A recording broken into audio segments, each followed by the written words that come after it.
as estratégias que orientam o modelo são fundamentalmente três: a cooperação como uma estrutura de trabalho e de solidariedade,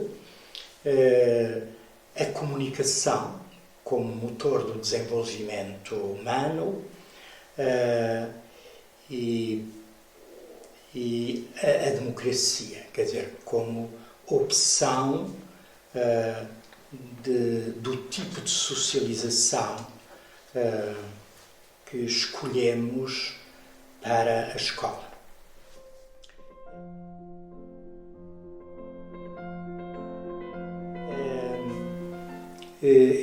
Estas estratégias realizam-se através de 4 módulos de atividade que se desenvolvem em tempos, em 5 grandes tempos. Não tem a ver com os tempos letivos, porque estes tempos de atividade podem envolver 2 ou 3 tempos letivos, como habitualmente consideramos nas escolas. Nesta composição do modelo, ou deste padrão cultural da pedagogia, o elemento central da gestão do currículo é, para nós, o conceito de cooperação educativa.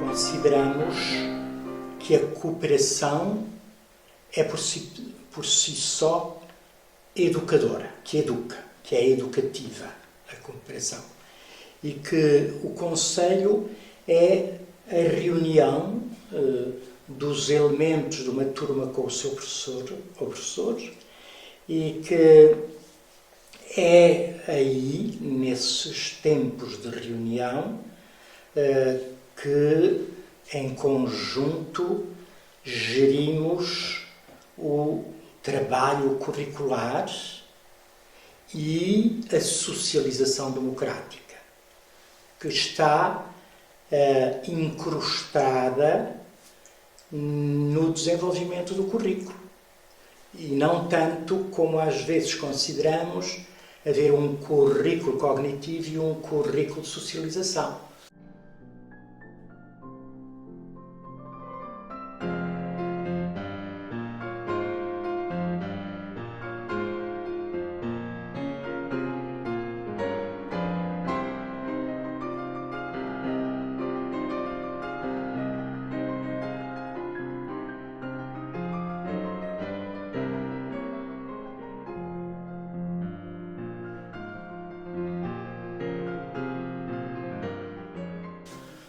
Para nós,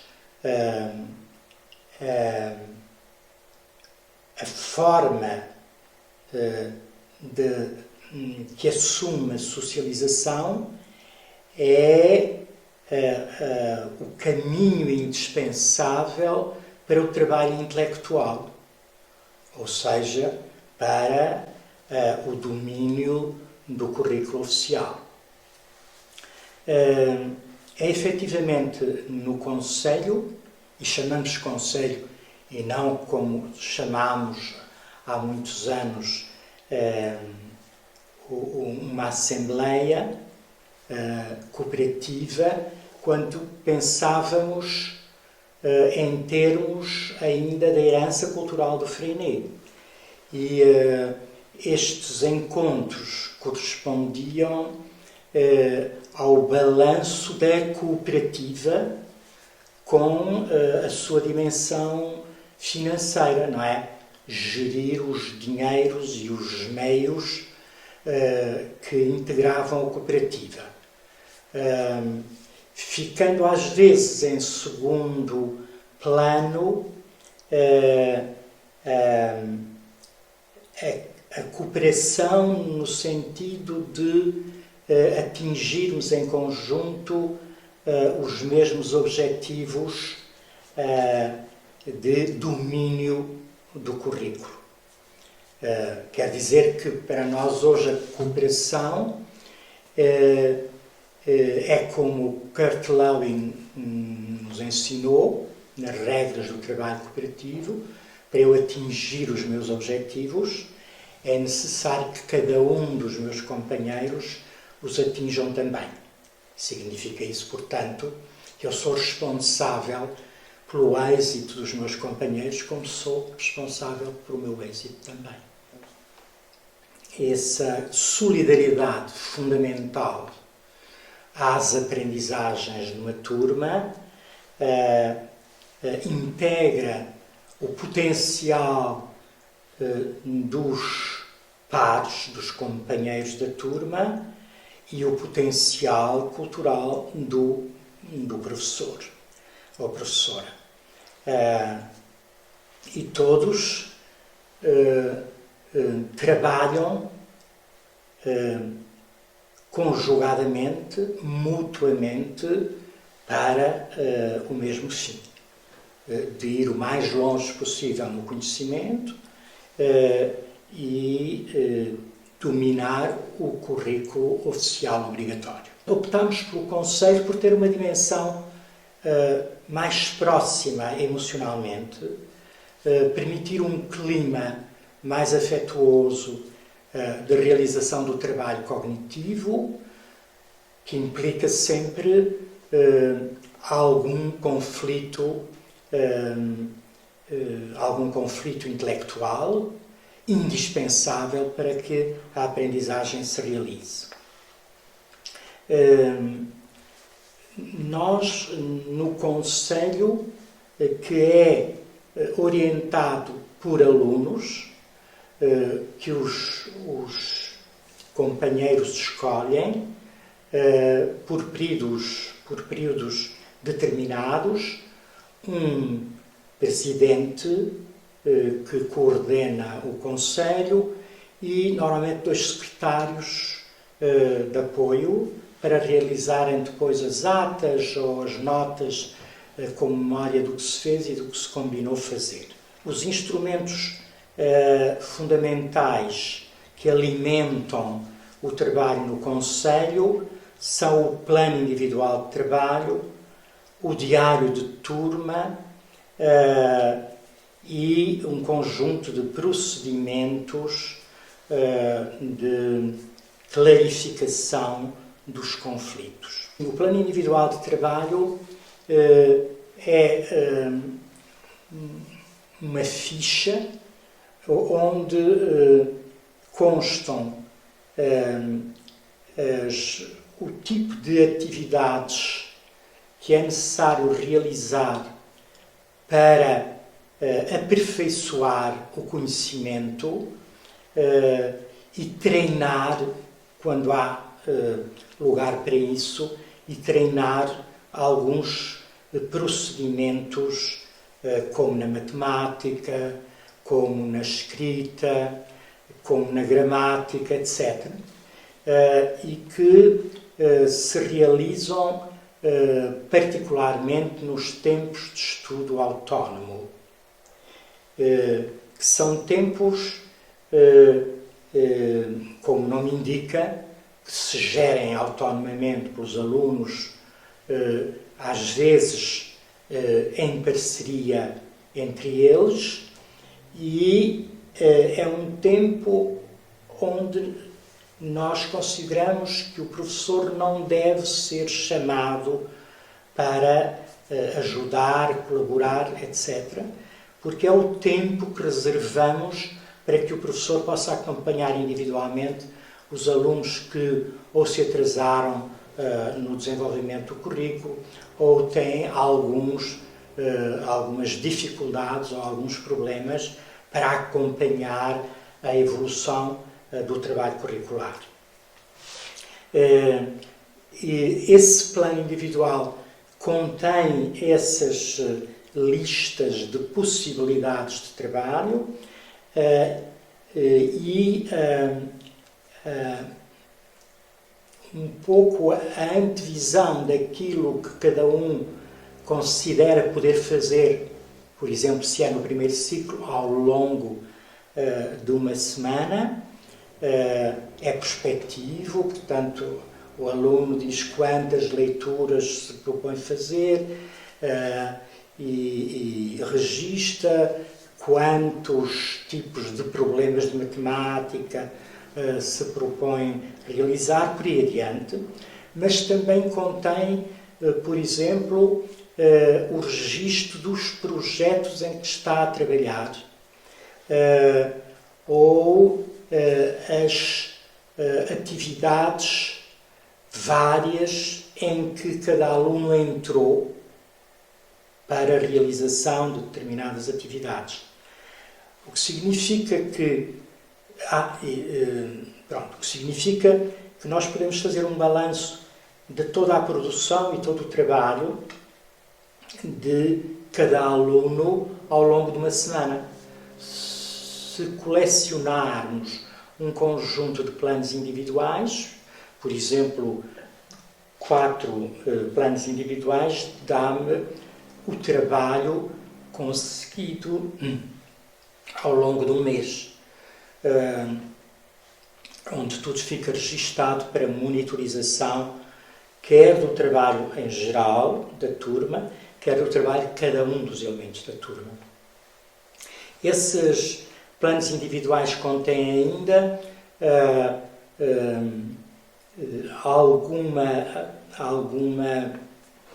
algum espaço na folha para os professores e os próprios colegas se poderem pronunciar acerca do trabalho. Se trabalhou com alguns colegas a pares durante a semana, os colegas com quem trabalhou podem lá pôr a sua opinião e, sobretudo, orientações ou recomendações para trabalhar melhor isto ou melhor aquilo. A opinião do professor é também na perspectiva de orientar o trabalho futuro. E muitas vezes colocamos também um espaço para as famílias poderem pôr a sua opinião depois de, ao fim da semana, poderem observar o tipo de trabalho que os filhos vão realizando, e a quantidade e a variedade de trabalho. Portanto, este plano individual é para nós indispensável e para os alunos, não é? Porque vão governando o seu trabalho, e ele decorre muito do plano dos programas anuais que decorrem do currículo, que nós apresentamos como uma lista e depois com 2 entradas, uma com os tópicos e com o enunciado das competências a desenvolver e, normalmente, em horizontal, por cima, os nomes dos alunos. E podemos assim ir pilotando ou monitorizando, através de convenções, se já trabalhou aquele domínio aquele enunciado do programa oficial, ou se precisa trabalhá-lo melhor, ou se ainda não pegou nele, etc. Portanto, a partir daí, os alunos podem se inspirar para o tipo de trabalho que escolhem dentre os enunciados do plano individual. O que significa que no Conselho há um balanço no fim da semana, um balanço do trabalho, da natureza desse trabalho e da qualidade desse trabalho, que é discutido entre os elementos que pertencem ao Conselho. E, normalmente, na segunda-feira a seguir, preenche-se o novo plano individual, com as sugestões, com o balanço que houve na sexta-feira, etc. Porque significa isto que o Conselho tomemos uma semana do primeiro ciclo, por exemplo. No início da semana, logo no princípio, o grupo reúne-se em conselho, é a mesma turma, mas naquele momento o ritual é o ritual do Conselho de Cooperação Educativa para planear o trabalho para a semana, não é? E pronto, e recuperar as coisas da semana anterior que não foram completadas e que é necessário fazê-las avançar. Depois temos, no fim da semana, normalmente nas sextas-feiras, um balanço dos planos individuais e de outras coisas que é preciso tratar, designadamente o que está escrito no diário de turma. O diário de turma é mais destinado à regulação dos processos de socialização dos alunos. E por isso tem nesse diário prioritariamente duas colunas. Numa onde se inscrevem as ocorrências negativas e noutra as ocorrências positivas. Normalmente no movimento acrescenta-se mais uma ou duas colunas, mas é, por exemplo, sugestões para o futuro, uma das colunas, e na outra às vezes põe-se realizações. Não é muito necessário, não é? Porque nós temos a memória registada das realizações, não é? Ao longo da semana. O que é ali fundamental é essa forma de avaliação qualitativa que decorre, que é equivalente ao trabalho que o Flanagan fez com o trabalho que ele chamou Critical Incident, os incidentes críticos, à letra, que em português quer dizer ocorrências significativas, não é? E que era da tradição uma avaliação feita, por exemplo, nos hospitais, não é? Quer para as enfermeiras, quer para os médicos, havia sempre uma ficha de ocorrências aos pés da cama dos pacientes, onde se iam inscrevendo as ocorrências positivas e as ocorrências negativas, para quando os médicos passavam para fazer o balanço, se informarem acerca do percurso a continuar ou coisas que tivesse de reparar no tratamento daquele doente. Portanto, esse registro das ocorrências já era tradicional, por exemplo, na tradição clínica. E o Flanagan trouxe-as para a educação, não é? Portanto, o que aqui surge de novo é uma coisa que acontece muito no movimento. É que, normalmente, quem registava ocorrências eram os professores, não é? Que escreviam num diário as ocorrências positivas e as ocorrências negativas com os seus alunos. Aprendiam isso nas escolas de magistério, por exemplo, no passado, para fazerem. E o que nós fizemos foi transferir isso para os alunos e ter visibilidade por todos. As crianças que ainda não sabem escrever ditam o que querem que se venha a discutir, ditam ao professor ou a alguma auxiliar de educação, etc., que lhe registre na coluna adequada o que eles querem dizer, se é uma queixa, uma coisa que quanto a eles é negativa, ou se é uma coisa que é boa e querem referir-se ou premiar um amigo, ou uma amiga, ou um colega por uma coisa que fez, ou que fez pela primeira vez, etc. Bem, esses registros são discutidos depois de fazermos o balanço da evolução do trabalho.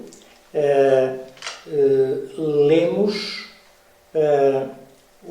as ocorrências e discutimos essas ocorrências. Para nós não há prémios nem castigos.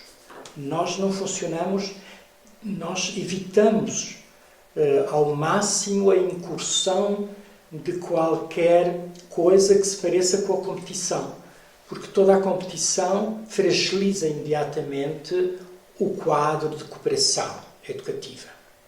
Não comparamos alunos uns com os outros, mas só um aluno consigo mesmo, em relação ao seu passado, se já lê melhor, se escreve melhor, mas não comparamos com outro colega, porque a comparação já implica uma competição e faz regredir os comportamentos e o sucesso de trabalho de uma criança. Por isso o que fazemos é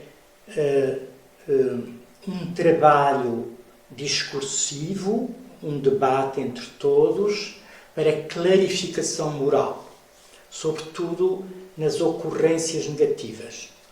Não é?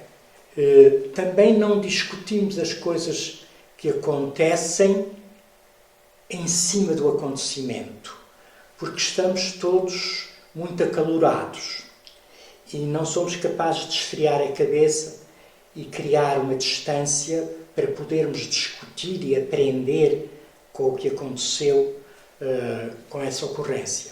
Portanto, o que vamos fazer é registar ou ajudar a criança a registar, e ela sabe que nós não deixamos cair aquilo, que vamos discuti-lo no fim da semana com toda a paciência e todo o rigor.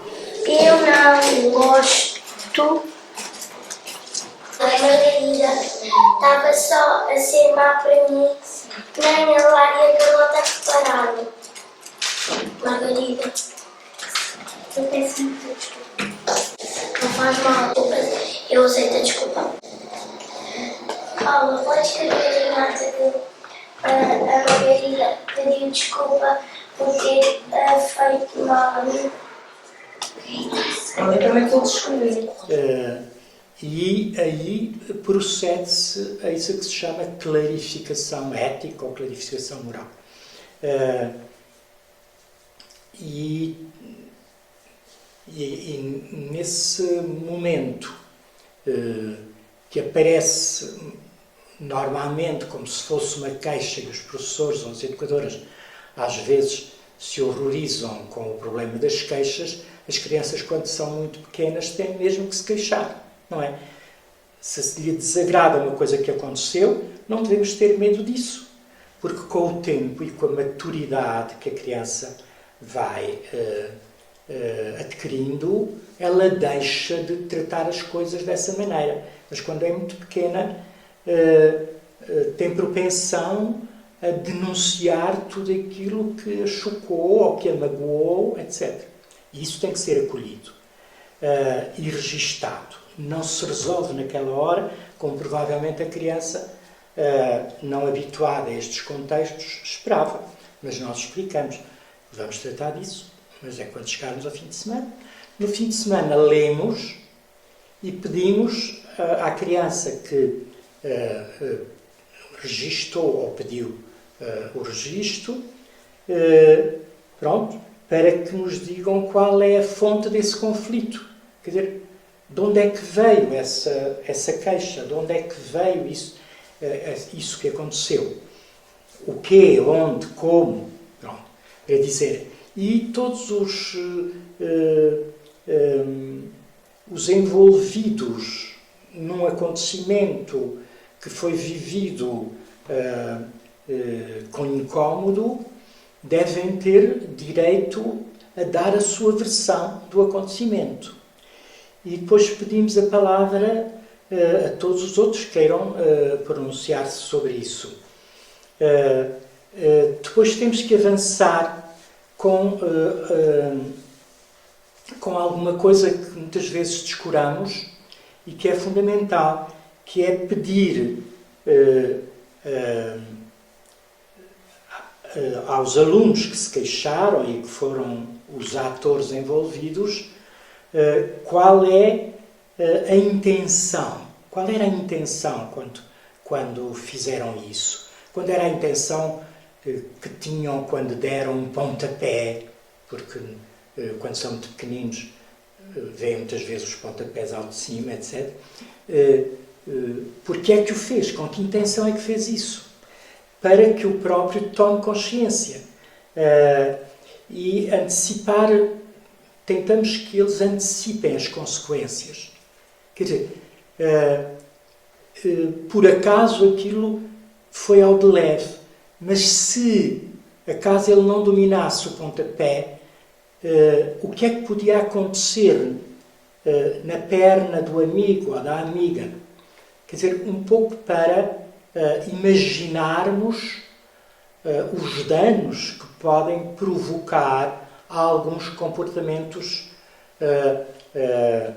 físicos contra os companheiros.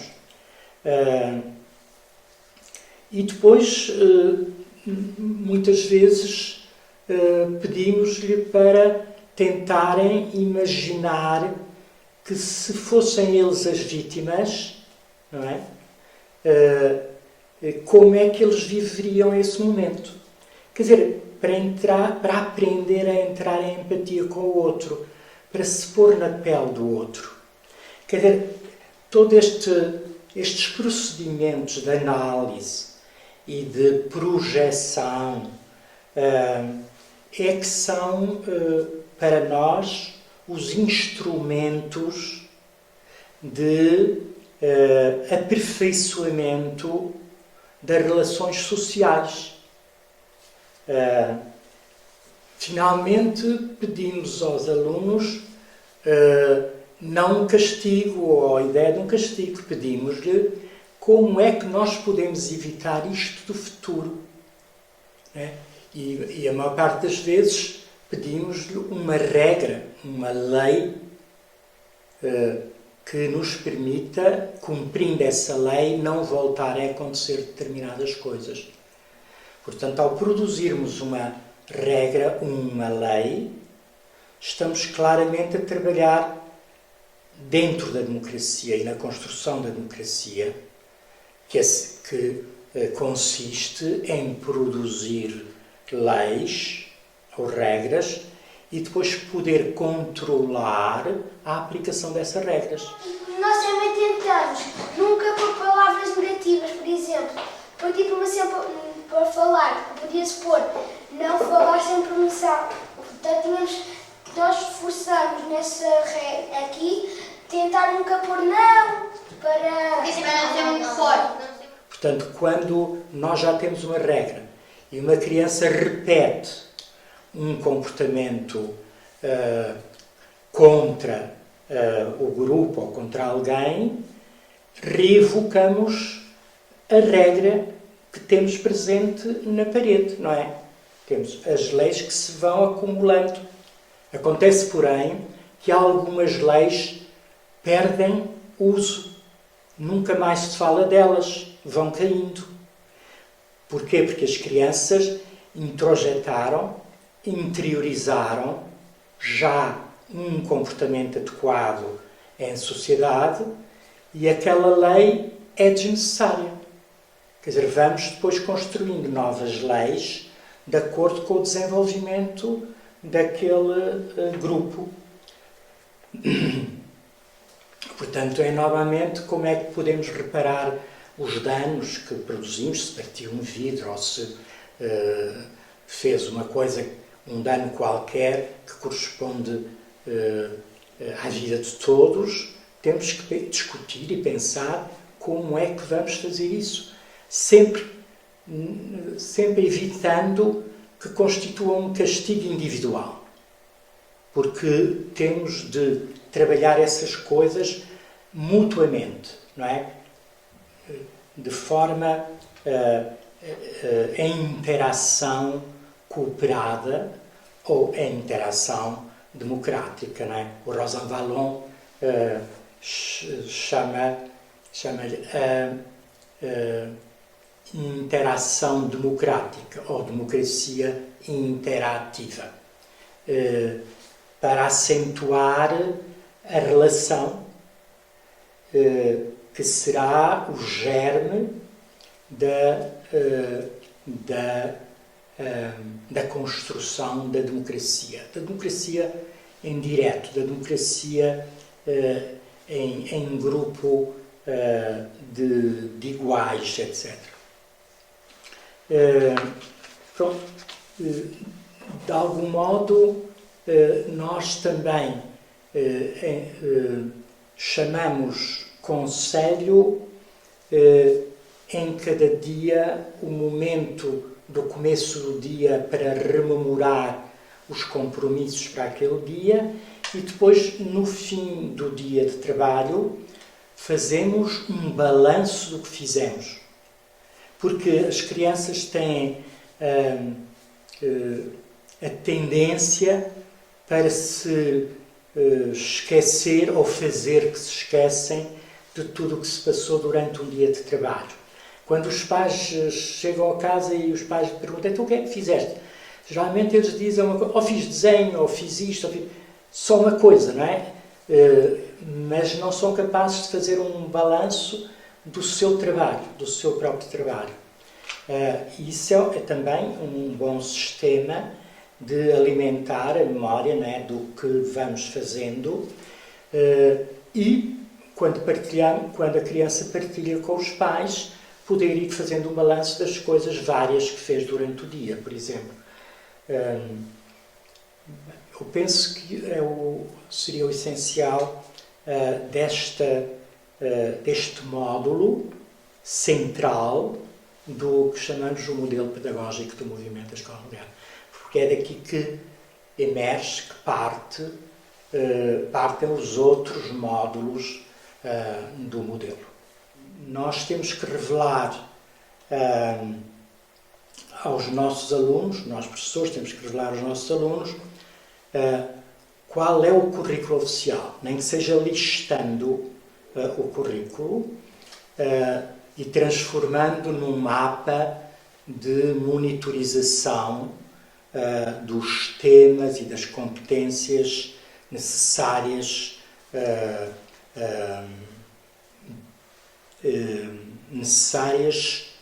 para podermos progredir facilmente de um ano letivo ao outro ano letivo. É uma espécie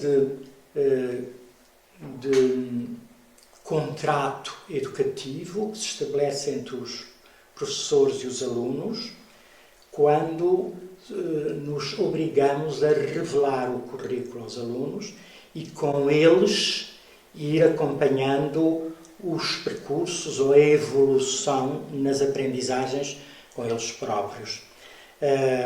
Porque o currículo é tão obrigatório para o professor como é obrigatório para os alunos, e é mais fácil o professor partilhar essa responsabilidade com os alunos e pôr-se à disposição deles para os ajudar a vencer as dificuldades da evolução do trabalho no currículo. Portanto, é uma negociação progressiva de aperfeiçoamento no trabalho de aprendizagem e cria uma comunidade, quer dizer, na medida em que coloca em comum, põe em comum, não só todo o trabalho, como as formas de o aperfeiçoar e de nos apropriarmos do conhecimento.